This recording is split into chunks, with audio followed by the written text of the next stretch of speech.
Olá pessoal, espero que estejam todos bem. Pessoal, vamos estar dando sequência à nossa matéria, né? Aqui quem fala é o professor Nathan, com a nossa matéria de processo de soldagem. Lembrando que o nosso último slide foi esse, né?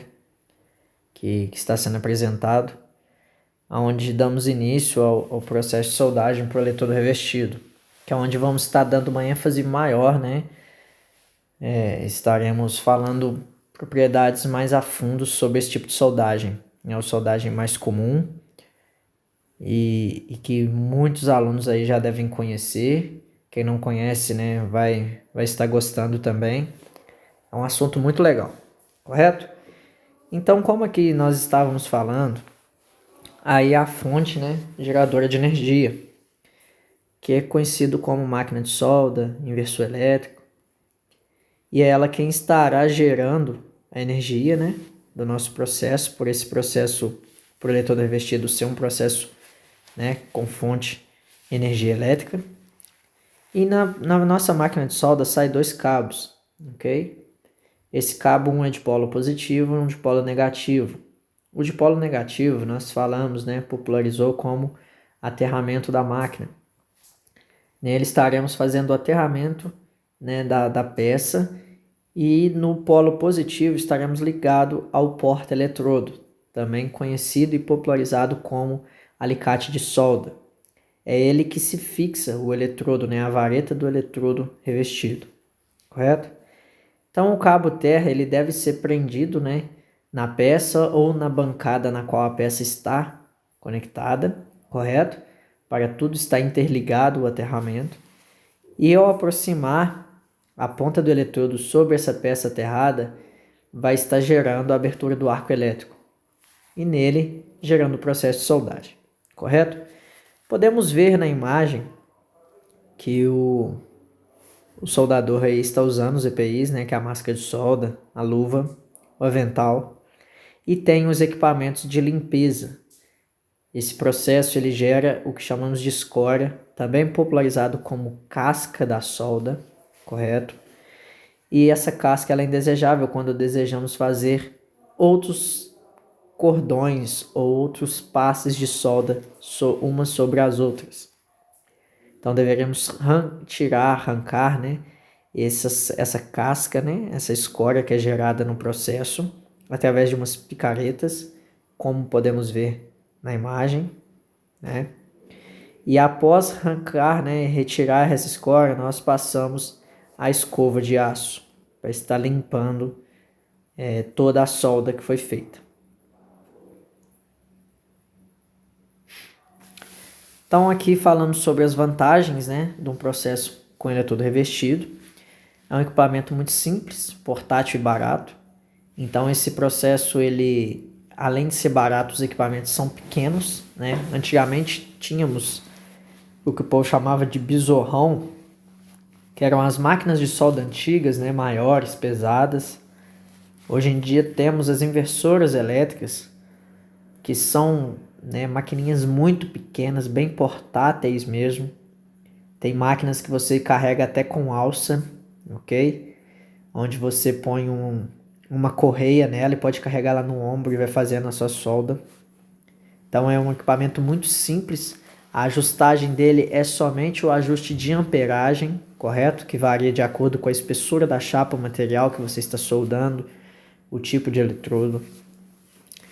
Então, outra vantagem, não necessita fluxos ou gases externos, ok? Como o MIG-MAG, o plasma, o TIG, esses processos de soldagem que nós vimos, esses processos, todos eles necessitam, né, de um gás para estar fazendo a proteção da poça de fusão, ok? Durante o processo de soldagem.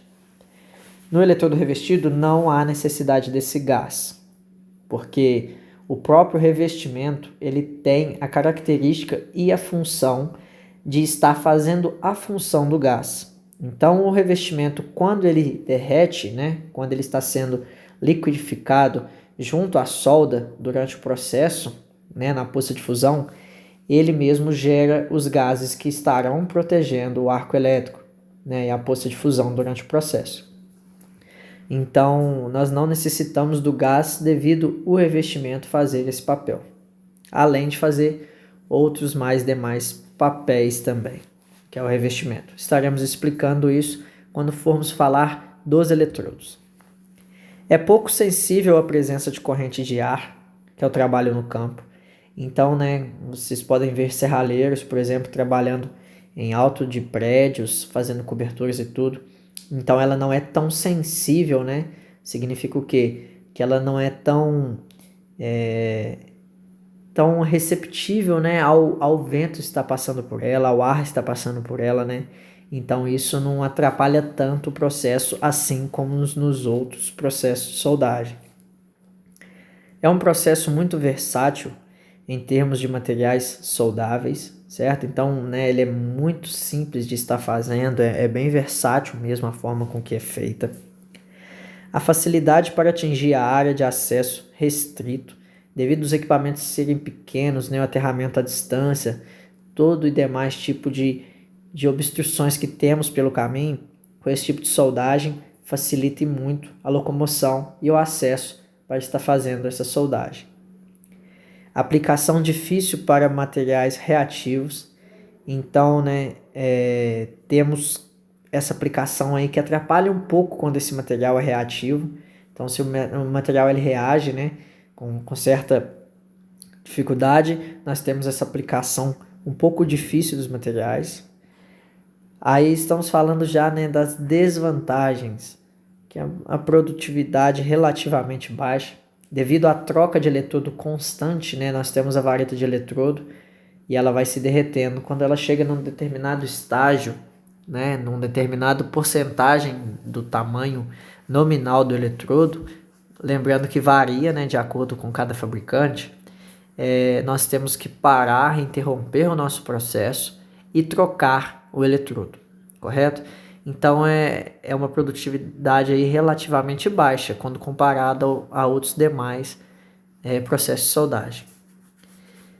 Exige limpeza a cada passe. Falei disso anteriormente, né? É um processo que gera a escória, que é a casca sobre a solda. Quando estamos fazendo algum enchimento com solda, precisamos dar passes. Passes significam os cordões que nós damos de solda. Que você vem derretendo o eletrodo e depois querer derreter outro sobre ele. Então, quando você faz aquele cordão, né, toda aquela camada esticada de solda, a gente chama aquilo de um passe. Então, dependendo da profundidade, o quanto de deposição de material você precisa, você vai precisar de fazer mais passes.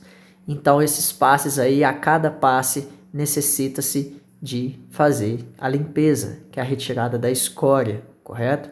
Inicialmente com picaretas, depois com escovas de aço manuais e em alguns casos onde precisamos, né, com certeza manter ela 100% limpa, nós estaremos entrando com escovas de aço rotativas para poder estar limpando a fundo mesmo cada passe de solda, correto? Mais algumas desvantagens: o processo de produção manual, o processo de produção, manutenção em montagens de campo, ok? Então ele é restrito a isso. Soldagens de aço, carbono e ligados são as aplicações, né? Soldagem de ferro fundido, ok? Soldagem de alumínio, níquel e suas ligas. Então, para todos esses tipos de aplicações, tem o seu eletrodo apropriado, tem a sua corrente de amperagem apropriada, número de posições apropriados, e isso varia de um para outro. Porém, nós conseguimos fazer todos esses tipos de soldagem com o eletrodo revestido. Então, os eletrodos utilizados nas soldas por arco voltaico são varas de aço carbono ou de baixa liga e deve ser compatível com o metal base, devendo ter resistência de cálculo maior do que o metal a ser soldado. Os eletrodos com revestimento são designados segundo a AWS, American Wind Society, de 1995, por expressões do tipo E70XY, ok? Então, estaria explicando o que é isso. Então os eletrodos, né, pessoal, os eletrodos revestidos, eles são as varas de aço carbono, né, ou de ligas. E essas varas, elas são revestidas com materiais apropriados com cada característica que necessitaremos. Então, o que deve-se obrigatoriamente manter é o que nós já falamos desde o início da matéria, que todo o processo de soldagem deve ter, que é o que? O seu cálculo de resistência tem que ser maior que o metal que está sendo soldado. Então, se eu estou adicionando material, porque as varas de eletrodo elas são derretidas e somadas ao material, correto? Então, esses eletrodos, né, eles têm que ter e obrigatoriamente obedecer que a sua resistência seja maior que a resistência do que o material que estamos soldando, ok? Isso é o básico. E segundo a norma, que é a AWS, uma norma americana, né? Os eletrodos, eles seguem uma expressão que é como base o E70XY. Por exemplo, pessoas que estão em área, alguns soldadores que possivelmente pode ter na sala, já podem ter visto os eletrodos mais comuns, que são 6013, né? O E6013, o E7018. A gente tem infinitos tipos de eletrodos, mas os mais comuns são esse. Então, o que quer dizer cada parte desse nome? Primeiramente, o E significa eletrodo, ok? É bem intuitivo, não tem problema algum. Então, a letra E do E70XY significa que o E é de eletrodo. O 70 é a sua força de ruptura em KSI, ok? Mais à frente eu estarei ensinando a calcular isso em megapascal, ok? Que é onde vocês vão estar utilizando o material normalmente em pressões ou se quiser colocar em questão de força de ruptura, força de resistência, ele vai estar ligado à força Newton, correto? Então é mais interessante para nós estarmos trabalhando com essas pressões em megapascal, ok?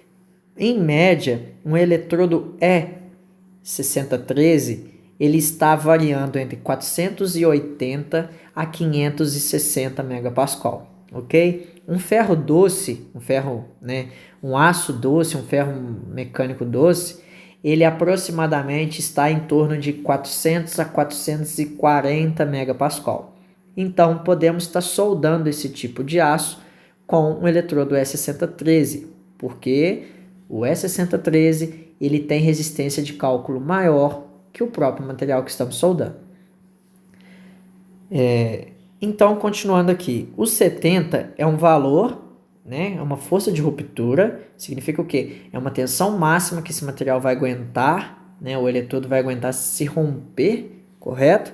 E é dado em unidade de KSI. Então, o que equivale que 70 é 70 KSI, a sua força de tensão de ruptura. O X, ele vai vir simbolizado por um número, ok? E esse número equivale ao número de posições que o eletrodo pode ser soldado. Nem todos os eletrodos podem ser soldados em qualquer posição, né?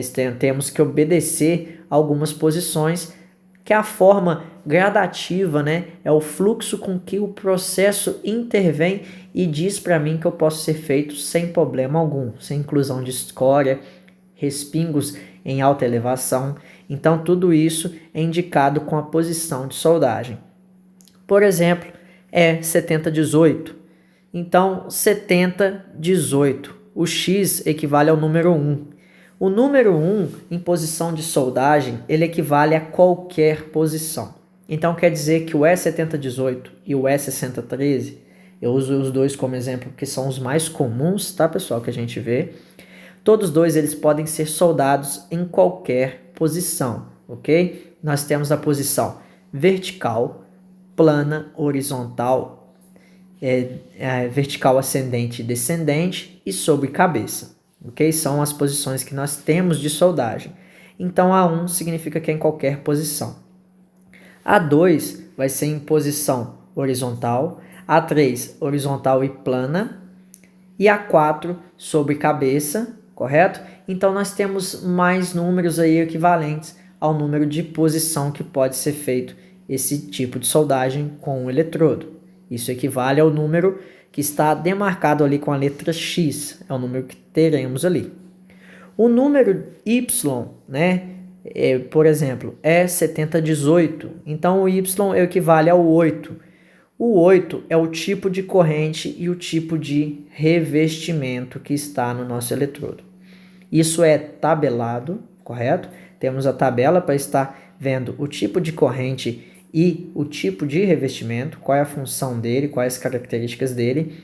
Isso é tabelado pelo nosso fabricante. Por exemplo, não fazendo propaganda, a ESAB fornece um eletrodo dela mesma, que ela fabrica, correto? A ESAB é uma empresa muito grande, né, no ramo de soldagem também, e ela fornece o eletrodo da marca dela, assim como várias outras empresas. E se você pegar a tabela do eletrodo, lá você vai no E7018, então você vai na tabela de número 8, e lá você vai ver o tipo de corrente e o tipo de revestimento que esse eletrodo está caracterizado com ele, correto? E com isso você vai estar fazendo a melhor aplicação no seu processo. Então, pessoal, isso é a nomenclatura do eletrodo, como ele é visto, como ele é falado e o que significa cada uma desses números, né, dessas letras que estão sendo indicadas aí, correto? Então temos aí novamente, né, o E sendo o eletrodo, o X, o 70 equivale à resistência de ruptura da solda, esse valor é dado em KSI, então significa que a resistência de ruptura da solda é de 70 KSI. X é o número que se refere à soldagem satisfatória, a posição dela. Então nós temos 1 como qualquer posição, 2 como posição horizontal e plana, 3 somente plana, 4 plana sobre cabeça, horizontal e vertical descendente, ok? O Y indica o tipo de corrente e o tipo de revestimento desse eletrodo. Isso é tabelado e informado de fabricante para fabricante, ok, pessoal? Os principais tipos de eletrodos empregados nas indústrias são os eletrodos revestidos para SMAW, que é o eletrodo revestido, né? É a soldagem elétrica por eletrodo revestido. E nós soldamos com arco elétrico, né? Então nós temos o E60XX e o E70XX. Então o que significa? Esse E60 nós temos uma força de ruptura de 415 MPa. Esse valor hoje em dia já é atualizado, ok? Pelo menos a marca, tem diversas marcas, né? Como eu já citei uma marca anterior que é a ESAB. Agora eu cito uma marca que se chama Refoc. Essa marca, ela emprega para mim que os eletrodos dela obedecem à resistência de ruptura de 480 a 530 MPa, correto? Essa pressão, se vocês quiserem, posso estar demonstrando para vocês o que equivale, mas 1 MPa é a mesma coisa que 1 Newton por milímetro ao quadrado, correto? Se a gente quiser converter mais ainda, 1 Newton equivale a 0,1 kg, correto? Então, com isso, nós temos as transformações e as conversões de unidade para a gente estar falando a mesma língua, entender o que esse eletrodo aguenta em quilos, correto? Não tem problema algum. Então, o S60 vai estar variando aí de 415 MPa, variando entre fabricantes, correto? Como eu citei, a Refoc varia de 480 a 530. E o S70 vai estar de 485 MPa. Então, a gente pode estar transformando essas unidades de KSI para megapascal, como já foi anteriormente citado. Pessoal, vou estar finalizando a nossa matéria aqui, correto? A gente vai estar falando sobre os defeitos e as deformações de falhas que nós podemos encontrar nesse processo de soldagem. Então, acredito eu que todos estejam entendendo a matéria. Quem tiver alguma dúvida pode estar entrando em contato comigo, seja pelo grupo ou seja de forma privada, não tem problema, tá? E qualquer dúvida que vocês venham a ter, vocês podem entrar em contato comigo. Desde já agradeço a todos e qualquer dúvida, estou aqui. E até a próxima aula.